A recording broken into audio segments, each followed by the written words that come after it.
Hey, this is Zack, Nitro Turbo. I asked Noah if I could record one of these videos where I'm just ranting about my old games, and he's like, yeah, sure. So, I'm not going off any kind of script or anything, so let's get this started.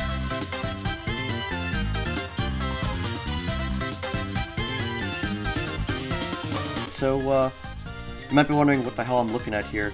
So, this is actually the game thumbnail for the game. Let me go ahead and do that. So, back in the older days of Roblox, I think even to this day, wherever your camera was last pointing would be the game icon. So, that's what this is. And wouldn't you believe it, it's in the corner of the intro cutscene to the game. Resourceful. No, you'll find out later on that I wasn't as resourceful as you might think, but this room is something out of Saw, I swear. So basically, my goal throughout this video is to kind of show off some of the out-of-bounds things, like a scuffed episode of Boundary Break. But I first wanted to mention something that I was gonna have for the intro cutscene here. So in the final game, you can see this guy walks up to you, or crawls up to you, and he's like, Drake gets attacked, and then dies. But my original intent was for it to be written in blood on the armrest. But as you can imagine, I didn't have like an I didn't have like, you know, anyone to kind of draw that in blood for me. And I wasn't gonna hire a hitman, so, you could just imagine how terrible this would have looked. Let me just say, the king really knew how to draw in, Source Sans. Yeah, Source Sans. Honestly, that would have just been more comedic than anything, so that was a scrapped idea. I think the villager crawling up to you in agony, made for a better impact anyway. So now that we're at the actual area castle, there's still a little bit of the blood left over, geez. Here's something I don't understand. I don't know why I left these chests around the whole map. Like, you'd think that they would have some kind of treasure in them, but I guess not. And I think I may have did this myself. I don't know if I made this chest myself. No clue. But at one point they didn't actually even exist. Yes, and very good quality hills right here. I can't tell you why I added a grass texture onto this and just left it as smooth plastic. It just gives it like this very artificial, cheap, plasticky feel, but whatever. Now, one thing that most people might not have known is that this is an this is a wall you can walk through. So if I were to go into the grass plains here, and I even titled it Secret Stone, you can pass through it, and there would be an Easter egg of me. This is my old character design when I had none of the UGC items, no hair, and I was using the Roblox 2.0 package. And this was a Elacier morph, and it would also give you a preview of the early FSL2 starting weapon before I went ahead and recoded all of it. The early FSL2 starting weapon didn't even have the skills that FSL2 introduced. So it would be like a 3-hit combo instead of the final game's 5-hit combo. FSL2 was going to be released a lot sooner, but I was unhappy with it at the time. And now it's time for me to explain the spaghetti code of the pathfinding that I made back in the day. I say spaghetti code, of course, but young me must have been like some Giga Chad galaxy brain at the pathfinding here, because it still works to this day. I'm actually surprised. But you can see it's kind of spaghetti, you know, all the repeated lines, some depreciated things here and there. It would give this path here, it was like an area check, following person, number. It was kind of crazy, honestly. But it would use these markers here. I've made these white and neon to better visualize them. Every player has a script that basically checks what coordinates they are in relation to these markers here. It would give them an area number, and whatever area that number that is, it would give the AIs a set of instructions to go around, and I did forget to here. I just saw it there, come on. There. This is the piece location set for, to say if this ogre were to get out of his castle, he would target this, and then when he's out, then he would go towards wherever the player is, out here. And that means that the frozen ogre can follow you all the way over here. So, yeah. Now, this is very interesting I wanted to mention here. This is an AFK room. This existed in the Tales of the Forsaken Sword. You would just hit a button on the side, it would teleport you up here, it would give you a force field, you could just go AFK. You just leave. And I was going to have this, but due to the way that the scuffed boss fights operated, it meant that you could just leave the boss fights in the middle of fighting them. You could just go to the AFK room. So, yeah, this ended up going unused, but for whatever reason, I left it up here. I don't know why, and that bugs me. It's not even a perfect square. It's like a very slight rectangle. I was also uncreative with the way that the player would teleport from place to place. With the swamplands here, that would lead you over here. We got more of those pathfinding markers here, and I swear I had like the Mandela effect on myself here. I could have freaking sworn I had like 2 trees in here, and everyone in my Discord server was like, "Dude, what are you talking about? There are no trees here." And I'm like, "Okay, bet. I'll go back into the place." Oh crap, they're not there. They're not there. They were totally right. And here's where the pathfinding kind of turned to just kind of a gimmick. There's no reason for this wall to be here. What kind of swamp has a caved-in wall? Actually, that sounds pretty cool now that I think about it. But, yeah, it's like, ha, look at this pathfinding. I'm not creating a weird mechanic. Also, I remember I named all these teleportation wizards after, like, stuff that started with J. I don't know why. And this also bugs me. I never actually changed the material of this here. This used to be the older stone texture before I actually gained a brain cell and used slate instead. Now, I've been talking crap about my pathfinding, but honestly, this one I'm still kind of proud of. So, back in the day, I found out that AIs can go up ladders, not just the player model. So, I only have one marker here. We have, like, let's just say for instance, Area 1, Area 2. So, the player was over here, whatever, no path whatsoever. But if the player would climb up here, they would end up on the other side of this marker here. The AIs would actually target the ladder and climb up the quote-unquote hill. Yeah, hill, alright. And also, this is also the first area with a skybox. Now, I'm gonna go ahead and unlock all. I'm like tampering with history here, but I'm getting ready to open source this game real soon here, so have fun with that. I am trying to find the... Okay, we found the skybox.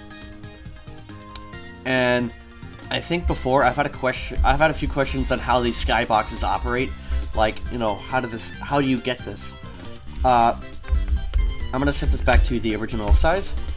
First of all, I think this is like a part of the... This must have been one of the, like, eggs from one of the old Easter egg hunts. That was, I believe, the original texture. Or maybe original color. You can just see, it's just the skybox for Dracus. The color scheme. Kind of that dark purple, lighter purple. And over here on the right, so obviously you would make it on a big scale, but then what you would do is you would make just one of these vertices negative, and suddenly you have, my camera's bugging out, you would have a negative space. So you would see the inside of the texture, but, you know, okay, if you were on the inside, it would look like, you know, normal. But if you're on the outside, it has no outside texture. You'd only see the inside texture. So that's this, but on a massive scale. And that was a really old trick that I learned from older free models. And I had, like, nothing interesting for Dracus. Absolutely nothing interesting. If anything, this is the most lazy area in the whole game. But I can tell you a little Easter egg. This wall here, again, was uncollided. You could walk through it, and I added a Loaris, whatever you pronounce him, Easter egg in the back here. This guy made a lot of really cool Roblox games back in the day. The Mad Murderer, Darkness, I think, Twisted Murderer, Mad Paintball. This guy was sitting on top of the front page in like 2014 and 2015. He kind of fell off since then. A little bit of a shame. I loved his games. I don't know if he's still working on Mad Paintball 2, but cool. I remember I saved some of these particles into workspace, and they would just default to the 000 coordinates here, so I think I knew that at the time, and that's why I built this map the way that I did, so that this is covered up. Now, this is something I just kind of found out more recently, but underneath of every single boss, there's a part. And I think, I don't know what this was. If hit name, left leg, hit remove, I don't remember. I honestly don't know why I have these down here. My best guess is that maybe there was a glitch with the bosses spawning where they would lose their legs. Like, just straight up shoot their kneecaps off. So, also, coders are going to absolutely cringe when they find out the way that I programmed these boss fights. So, for those who aren't really adept at coding, this isn't going to look like very much, but, you'll see that when I open up the script, this was a loop that happened once, 100 times a second. It would check what's the enemy's health versus what's the player's health, which is not only incredibly freaking slow, but it's just messy. Like, you can see just how bad everything is organized here. I tried to have a system where if the player left, the fight would stop, but it didn't really work, but I just left it as is. But I'm actually kind of surprised that the AIs, for the most part, still work. I guess it's because they're not really following filter enabled. Or rather, they are, but there's no there's plenty of depreciated things about them, but there's nothing to do with local scripts, for instance. In the attack script, I'd actually set his walk speed to -60 every time he was going to back up and use the slash wave. So, I kind of wish that was the case again, because now if you have it in negative, it just stops you. It just stops you in place. And then we have the same thing for Frostano over here. And I was watching really old FSO 1 videos last night, and every time I'd see Frostano spin, my heart died a little bit, because it's not a spin. It's 2 times a second, he just jitters to the next position because of the horrible optimization. It was slowing down the server. It was bad. It was really, really bad. I did kind of get lazy with Sir Latin. He just dagger, summons a witch. Don't care. Dracus' arena is right next to Bloodrust's arena, and Bloodrust originally was going to have a beam attack, like kind of, I don't know, Kamehameha, some shenanigans. I cannot for the life of me unsee this now, but Jacob mentioned that Bloodrust looks like Mog, Lord of Blood from Elden Ring. I mean, they both use a trident, they both have some kind of fire aspect to them, some blood aspect to them, they both heal themselves, and in particular, the thumbnail for Epic Blocks Fighter has Bloodrust holding his trident in the same way that Mog does when he's doing his knee-heel blood move, and how the player uses it in Elden Ring. Son of a bitch, Jacob, you had to ruin my image here. I genuinely cannot believe the similarities here. Presumably, Miyazaki had like a kid who played FSL back in the day, and he's like, "Hey, Daddy, I really like this guy with a trident." Miyazaki's like, "I know what I'm doing today." Is it just me, or was Dracus' face in the first game like really freaking goofy? Like, that's not an angry face at all. He just looks kind of disappointed, and when you add these like little eye things in, this is not intimidating to me at all. This ritual area here was actually almost a one-to-one copy from the Tales of the Forsaken Sword. Obviously, you just don't got the sword anymore. You got Mrs. Plothole over here giving you the sword, and then you lose it every single game.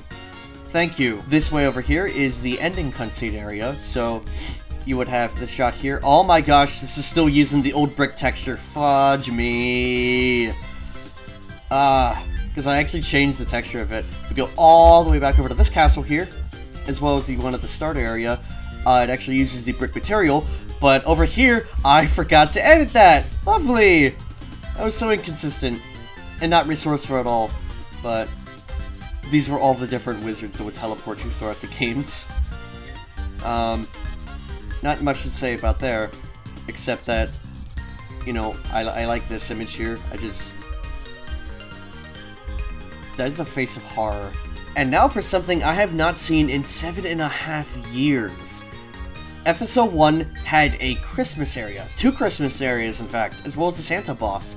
So, here we continue with the theme of having a wizard starting with a letter J. And you can see this kind of looks like a lower effort blizzard bypass with even worse looking hills. None of the ponds, and you gotta remember that this is way before terrain existed. And I don't think the triangle plugin was a thing at the time, so I had to make do with this crap here. And there's not really too much, except for this one snow witch here. There's not a whole lot that's like new here. And I don't know why I have this house here. But if we move over to here, this is the slightly more interesting one. We have one that's going up a hill, kind of. More witches. These massive ogres that would kick you. And this king ogre, which was basically a snow copy of the ogre from way over here. This burning ogre over here. Just shoots really massive snowballs instead of fireballs. And now we have the Santa boss fight. This guy, looking at his AI, I actually realized that this is my first AI with a humanoid root part. All the other enemies don't have humanoid root parts. Elf does too. This is before animation mostly took over, like pretty much entirely took over Roblox. At the time, it was just like C-frames and whatnot. It was like mid-2014, after this game had already released, that became a thing. So I'm like, okay, let's try it with Santa here. And his AI, he would do the typical sideways slash wave, like kind of like Jettify, but horizontal instead of vertical. And if he raged, he did 2 of those, and then 1 very fast vertical moving one, like Jettify. More like Jettify, I mean. And he would summon elves. And then if you lost the boss fight, you would hear him basically taunt you throughout the whole server.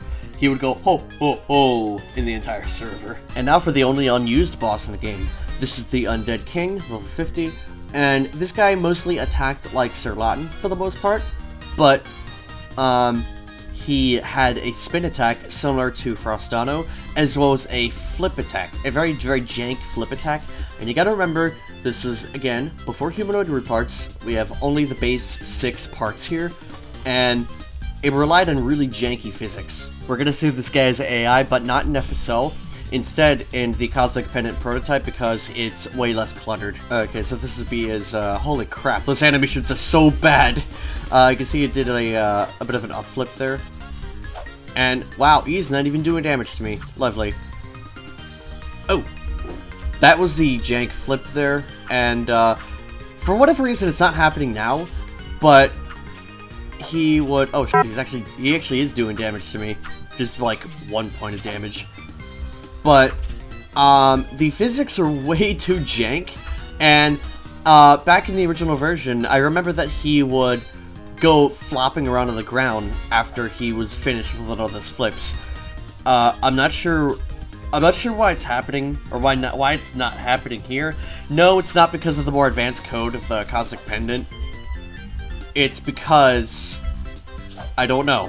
That's why. It's because I don't know. You're gonna have to deal with it. But honestly, this probably would have been one of the better bosses in FSL.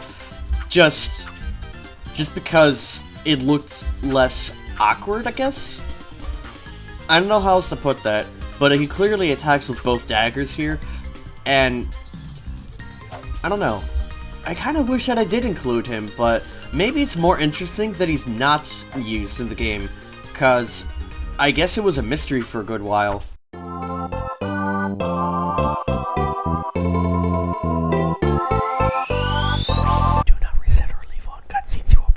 So this time around, the FSL 2 game icon was in the middle of nowhere.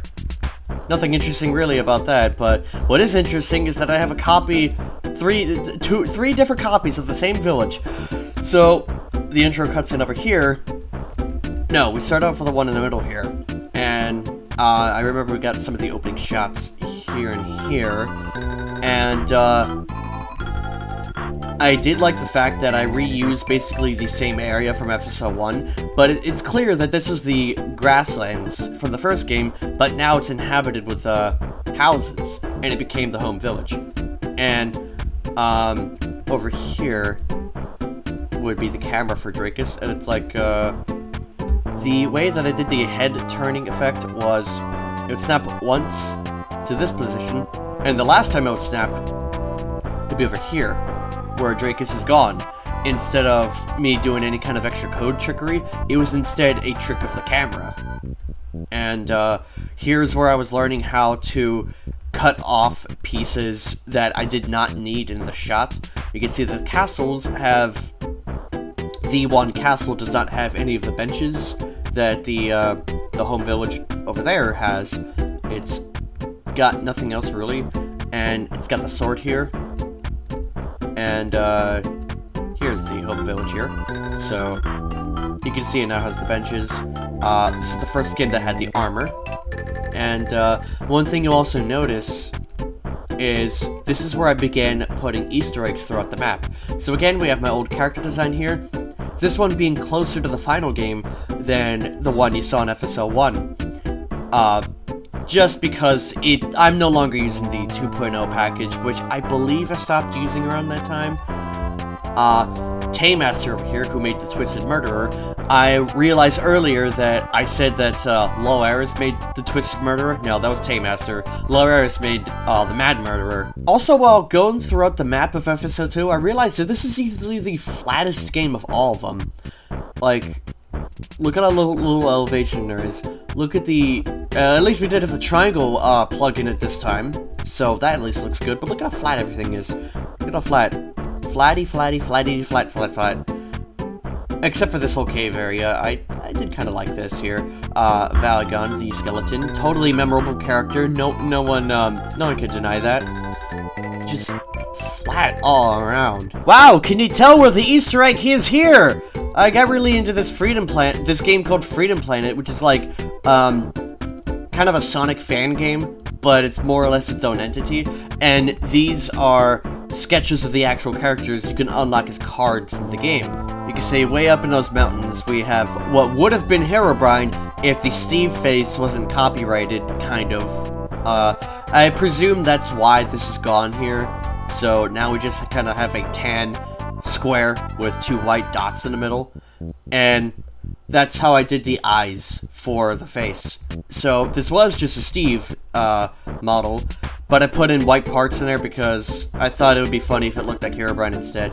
Back to the Roblox Easter eggs here. This is a character from Blaze. He was in, I believe, again, it was Loaris' game, the Mad Paintball. I believe this guy was kind of an annoying character, I don't know. And over here would have been Jack, but I believe he lost, oh. I could have sworn he didn't have, like, I thought he had a 6-pack on him.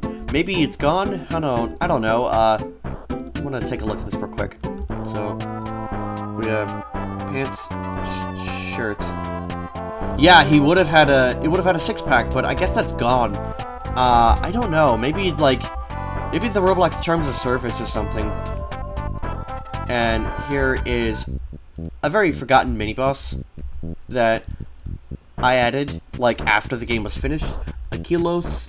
And, it was around after Aquilos was made that I was like, oh, I feel like making more of these. So, let's try this mini-boss here called, Magmus. Ooh, how about this one called, Geminith? Oh, crap, these are more so full bosses, so those ended up ending in FSL3. They made it in FSL3. So, this is also the first FSL game with, music.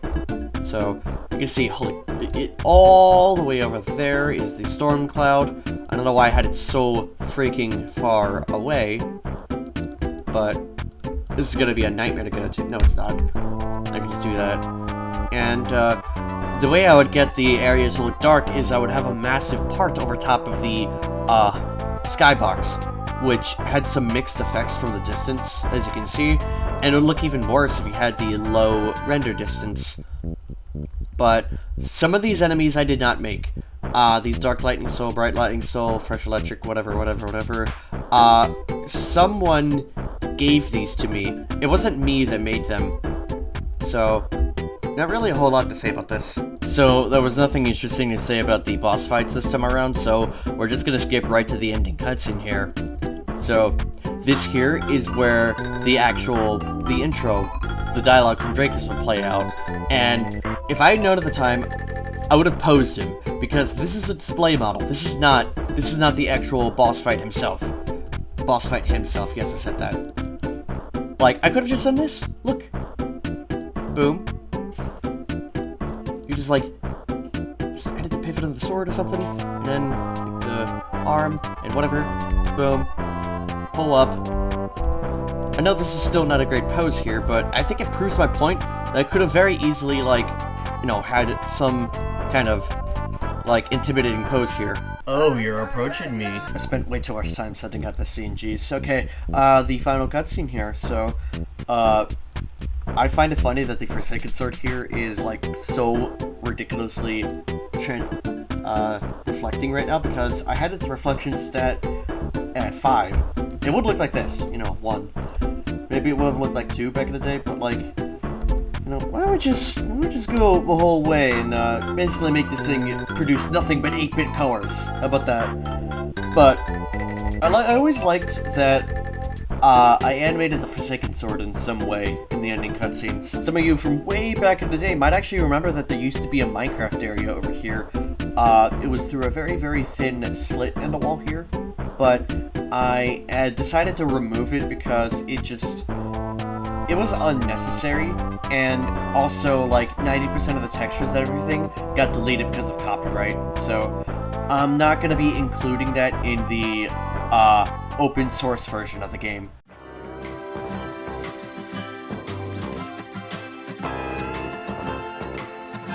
By the time of FSL 3, you could finally upload game icons, so I no longer had to leave my camera in front of a Forsaken Sword logo, but that's where the camera was last left off. It was the Blackwoods there, so we're gonna go to the intro cutscenes here, and here you can see the silhouette of Sucard amidst fire all around her. And back in the day, I wanted to have an animation of her, pointing a sword. Imagine this part here is covered up. She'd be, pointing her sword off at a distance, and a whole army behind her follows suit. But that was just too advanced for me at the time. And here we have our opening intro sequence again, and you can see how resourceful I was trying to be by deleting some things from the map. Not a whole lot going on inside of these here. We got the new king, another short sword, and I still like the fact that I kept with the map from FSL 2, but this time blocked it off with a pile of rocks. And you could actually go into first person and put your head against here and see me about to get killed by an Elacier Clawman. And I even set the scene by having the FSL 2 area behind it. And once again, this is what was left of it. Basically nothing. All it's supposed to do is show that there's walls from the ice hills. Here was the forest. And we could go back to Violet Garden here. I got really, I loved using particle effects at the time, so this is, completely new to me. I could not stop using particle effects for the life of me. Just particle garden. And these trees are to represent all of the previous bosses, I believe. Yeah, Jennifer, Frostano, Sarlatin, Bloodrust, yeah, Elacier, Castella, Fredis, Fariza, and Drakus. And Drakus, by the way I got his name was I accidentally, when I was trying to pronounce the Nickelodeon sitcom Drake and Josh. I accidentally said Drakeosh, and then I kind of morphed it into Drakus, and I thought that sounded like a really cool boss name, like a final boss. Guys, I found Sonic. I found Sonic! And now we start our Easter eggs. This is Guzmatic here. This guy made Apocalypse Rising. Over here, we have, I forget, what's this guy's name? This guy's name? I know he made, Heroes and whatever that sequel is called. David II. He made Heroes, which is like a top-down kind of, dungeon crawler, almost, thing, game, where you automatically attacked.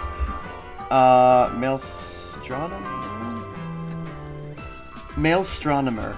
This guy made Super Blocky Ball, really cool racing game. And there's honestly not a whole lot of out-of-bounds stuff to talk about here, but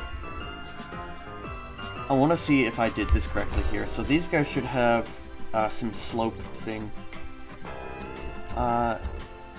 Max slope angle 15. Yeah, so I set that alongside these here so that the mini bosses could not escape their areas. And I saw some remakes of FSL get that wrong. Now I want to mention this here. So this is back when you could get like code inputs from dialogue. So Aaron here would have like a dialogue box over his head. You would click it, you would say hi, and then that would trigger this person here to say hi as well. And then, well, let's just take a look at his dialogue. So you would she would say hi there, and then this one she would also say, yeah, that's amazing, so do you need anything? So it's almost like you're replying to her rather than him. I thought that was a really neat trick. I'm sure someone liked it out there. I don't know who that would be. And then we have Jettify Reborn. I don't know why specifically Jettify, but this, at the time, was probably the best version of Jettify. No joke.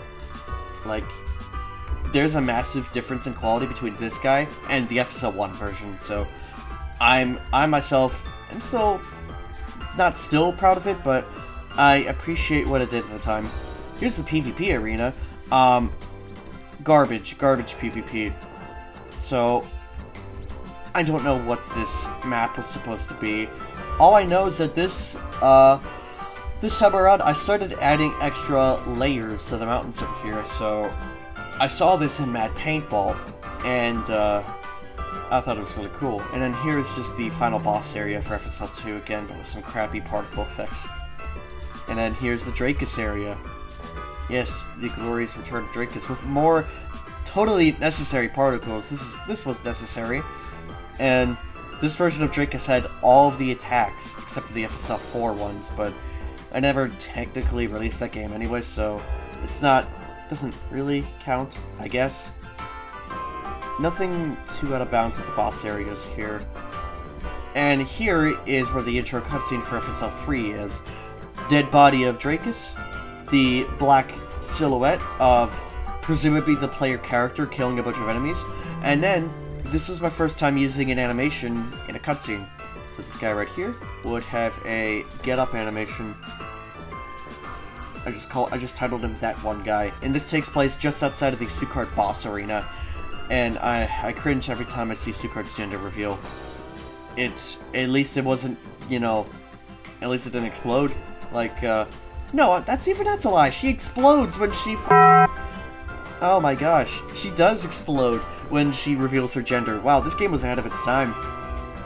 And then we have the death cutscene over here with her sword on the ground there, and then, she dies. Christina shows up, teleports the player back, and all the way over here is the final scene. Yeah, and I particularly angled this so that you would look up and the sun would be there. It's something I wanted to do for episode 2, so it's like, turn, and then there's the sun, fade to white, thank you for playing. And I'm not kidding, when I rewatched, like, someone playing this at the end, I got really emotional, because I was like, holy crap, I really made people's childhood, didn't I? Never would I have thought that my games would have had some kind of a cult following. I really thought that my games would have been just another forgotten RPG. but I'm so glad to be proven wrong. And, you know, when I returned here in 2021, and I saw that people still cared about my games, I didn't know how to feel. I'm very thankful, honestly, that everyone still cared as much as they did, and it makes me feel sad that I didn't, like, give a proper statement saying I wanted to take a break at the time. You know, I just up and left. But I got nothing else to talk about here. Thank you for watching, and also, you know, subscribe to Noah's channel, because why not? You get amazing videos like Ouija Friday Night Funkin' Mob.